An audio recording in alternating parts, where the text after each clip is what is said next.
Shana Tova. It happens as it does to all of us. At one point, a saintly, pious, learned, and beloved rabbi finally dies. And he gets up to Shamayim. He gets up to heaven.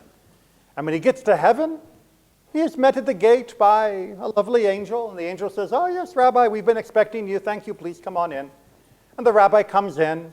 And they show him his nice little room that will be his place for all of eternity. It has some nice books there, a little table. And then the angel says, "See you around, Rabbi. We have an important visitor coming." As the rabbi is sitting there and looking at this new state of being, he hears trumpets break out, shofars that would break open our world if it were not in the world to come. The rabbi's like, who could possibly be arriving? And so he rushes back to the gates that he had only just passed through. And as he gets there, he sees there are legions of angels. Angels of every single status within the heavenly legions.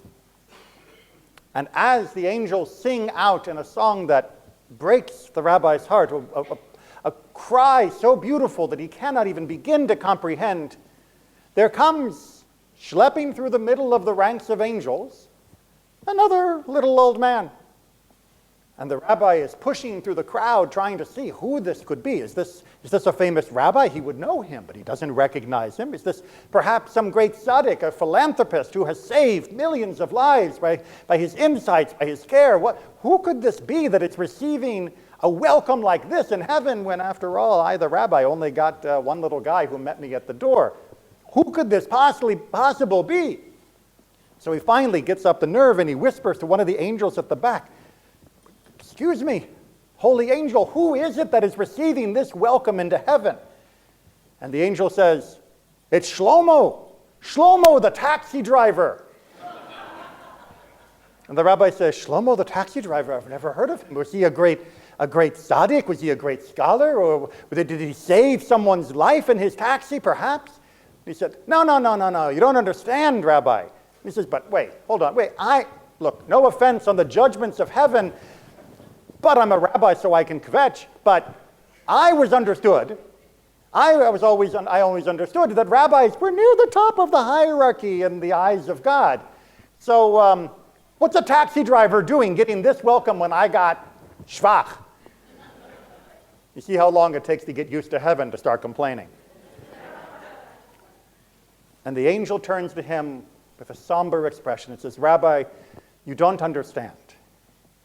While you were giving your sermons, while you were giving your teaching, while you were there holding someone's hand in the hospital, everybody was sleeping. But while he was driving, everybody was praying for their lives."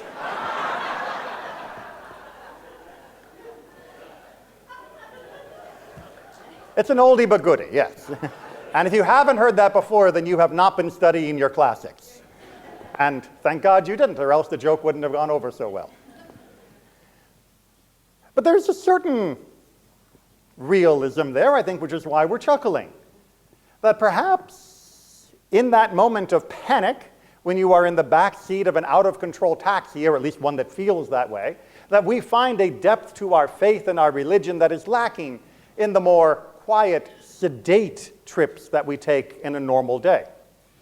That perhaps we need a little edge. And in fact, there are many nowadays who say, you see, Rabbi, the anti-Semites are out to get us. All of this talk of peace, all of this talk of coexistence, all of this talk of reconciliation, it was all a dream. I knew it all along. Since the moment of the emancipation, that time in European history in the 1800s, when they began to give us rights and began to give us freedoms, I always knew it was going to be a rug pull. I knew that they would take it back. I mean, you only had to look at the Holocaust to know that it was not actually taking root, that at any moment we could be betrayed by those around us, that we are, always have been, always will be alone and oppressed. You see, nothing will get better, Rabbi. Now, the thing is, Judaism absolutely, categorically rejects this nihilism, and yet I hear it all the time. I hear from people constantly that they have given up, that there is no point in hoping for things to get better, that the most we can do is hunker down, turtle, pull in our heads, pull in our limbs, hide within a shell somewhere, and eventually, apparently it'll keep on going on. Because people of this mindset don't have an eventually in mind.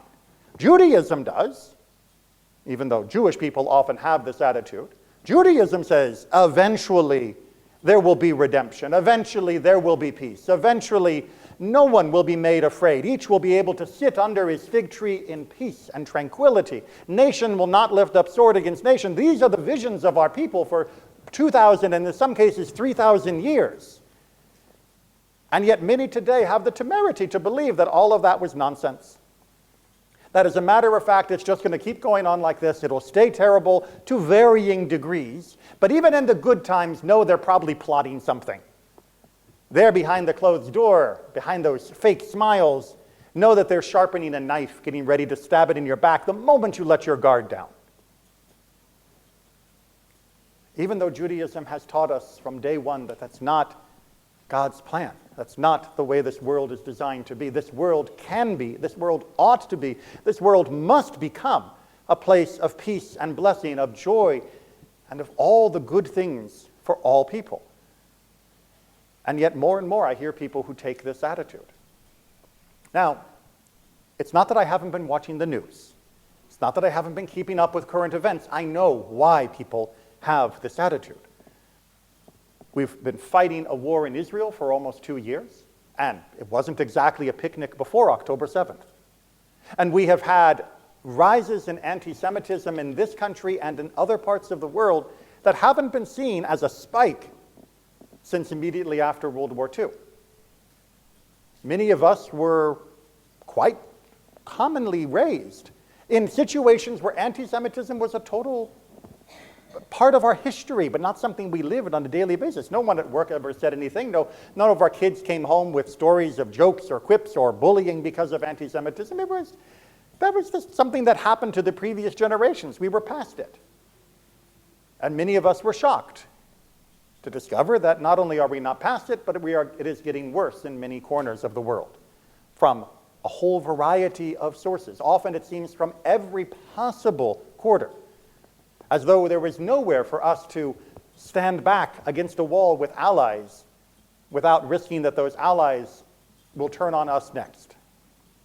I get why nihilism seems like the right answer. I get why hiding behind a wall seems like the right answer. I get why people want to rebuild a ghetto. But it is not the answer. Now, this is not the first time we've had this conundrum. That emancipation I mentioned back in the 1800s, there were many rabbis back at that time who warned that it was false. And more than warning that it was false, however, they warned that it was going to be a trap. Not a trap of secular proportions, not a trap of military defeats, a trap for the soul. Because it seems, says many of those rabbis, that the Jewish soul only flourishes when it is under siege. That God forbid we should be at peace, because if we are at peace, we would forget God. But as long as the whips of the oppressors continue to herd us together in anger and angst, then we will grow strong. We will push back. We will become warriors for God. We will not allow them to deprive us of our faith. We will not allow them to crush us. They cannot defeat us. We are a stiff-necked people, and we know how to fight. And there were rabbis in the 1800s who prayed that the freedoms that were being given would be taken away because they feared for our people. They feared that with those freedoms, we would disappear in a way that we were never in danger of doing when we were facing their whips, that we would be incapable of handling peace. We would become lost with peace. And I disagree with them, but I also understand where they are coming from. See, for most of the last 3,000 years, for almost every year of that last 3,000 years, Judaism has been assailed to one degree or another. Oh, there have been good times and bad times. We can talk about the golden age of Spain, and we can talk about the thriving communities of Germany, and we can talk about all the other things, but there were always asterisks for any of those good years.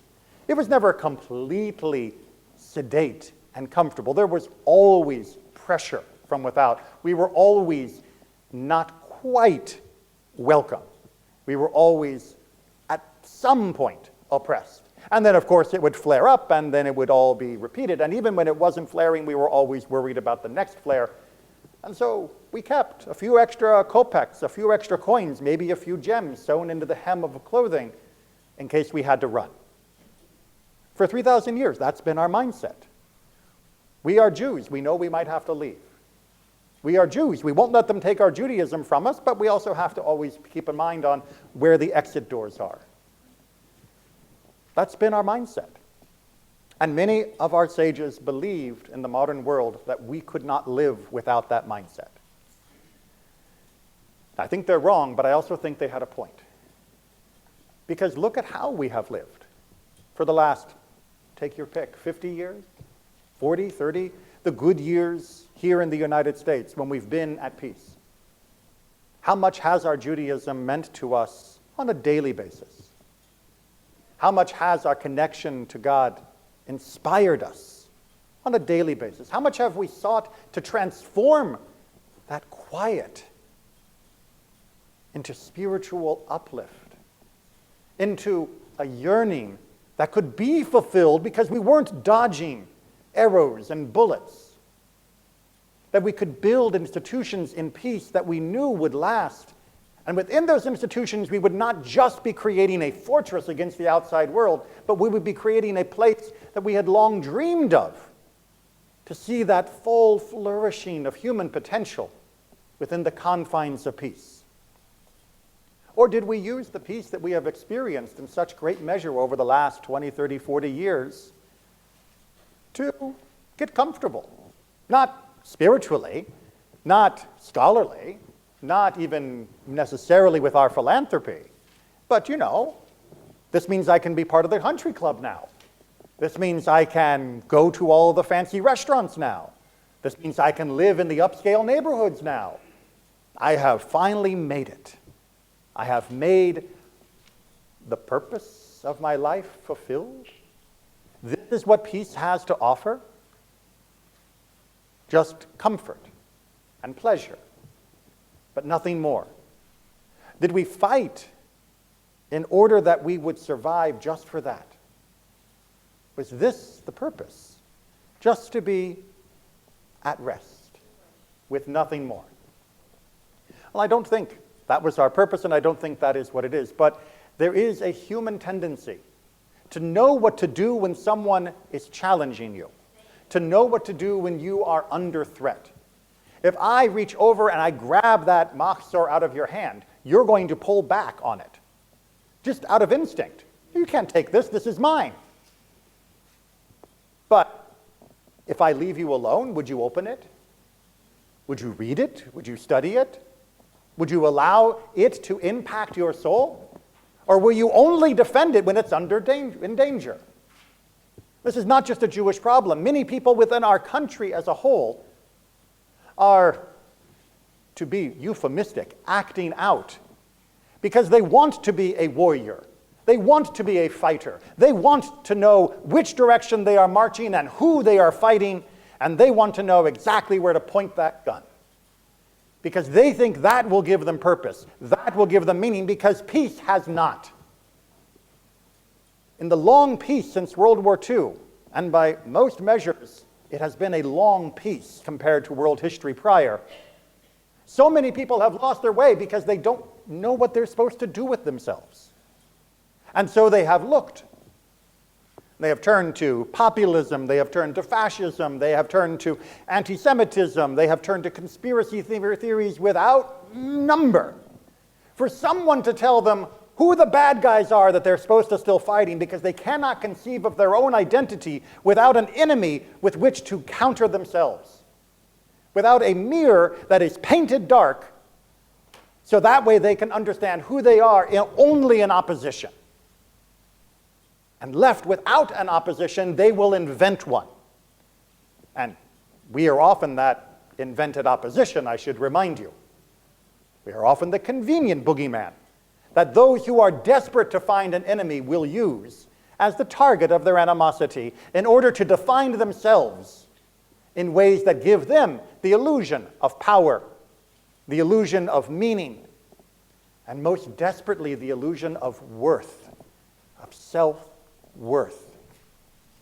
But as Jews, we are guilty of this as well. No, we don't make other Jews, well, sometimes we do, but most of the time we don't make other Jews our boogeymen.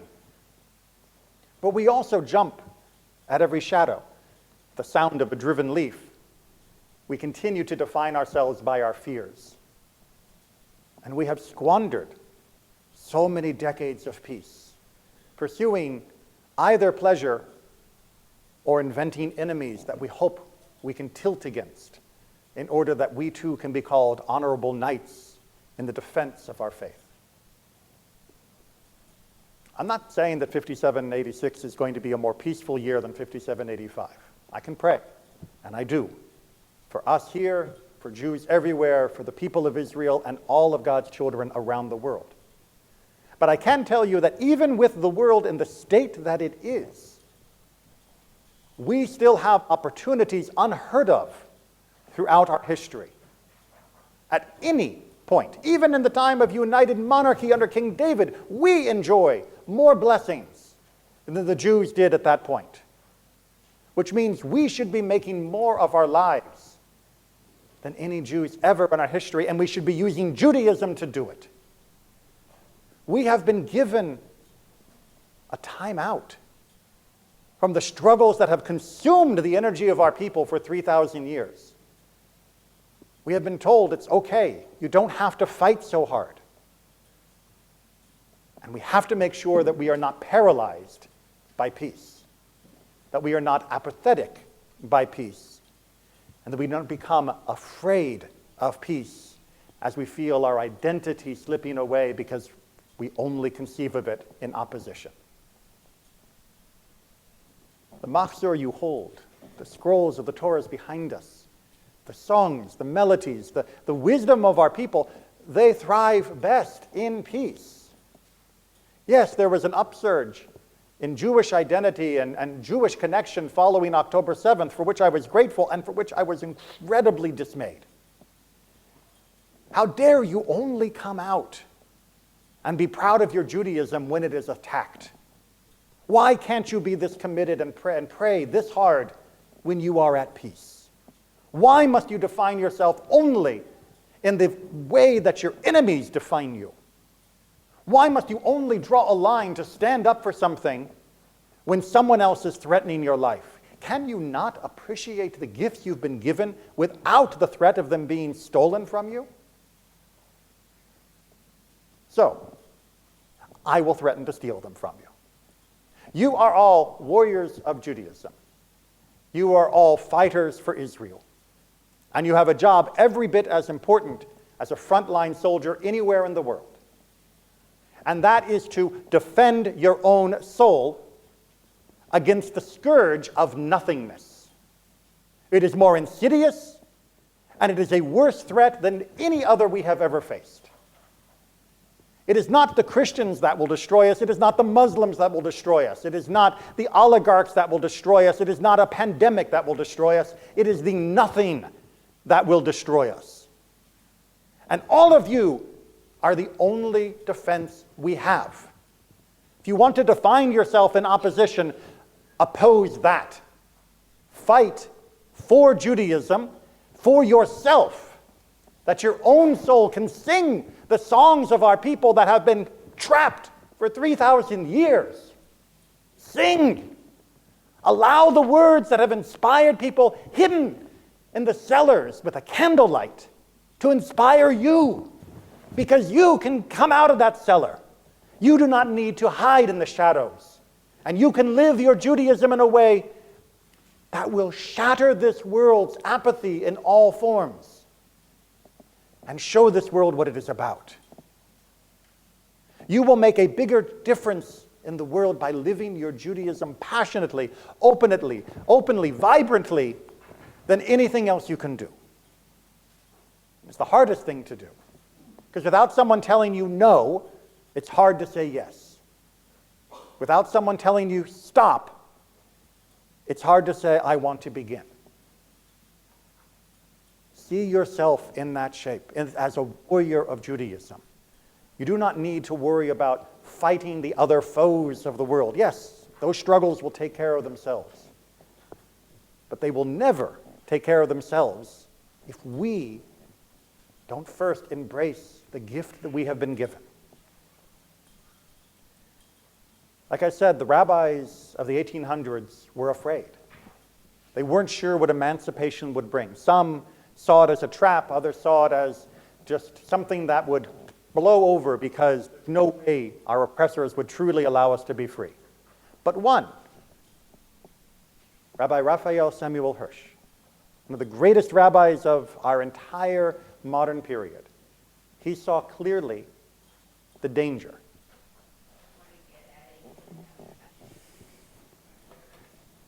When asked about the emancipation by a young member of his community that was thinking of drifting away from Judaism because, well, we'd won, he responded as follows. I bless it, emancipation. I bless it if Israel does not regard emancipation as the goal of its task, but only as a new condition of its mission and as a new trial, much severer than the trial of oppression. But I should grieve if Israel understood itself so little and had so little comprehension of its own spirit that it would welcome emancipation as the end and the highest goal of its historic mission. If Israel regards this glorious concession merely as a means of securing a greater degree of comfort in life and greater opportunities for the acquisition of wealth and enjoyments, it would show that Israel had not comprehended the spirit of its own law, nor learned aught from the long exile. But sorrowfully, indeed, would I mourn, if Israel should so far forget itself as to deem emancipation, freedom from unjust oppression, and greater opportunity for possession and pleasure as not too dearly purchased through capricious curtailment of the Torah, capricious abandonment of our inner life. We must become Jews, Jews in the true sense of the word, permitting the spirit of the law to pervade our entire being, accepting it as the fountain of life, spiritual and ethical.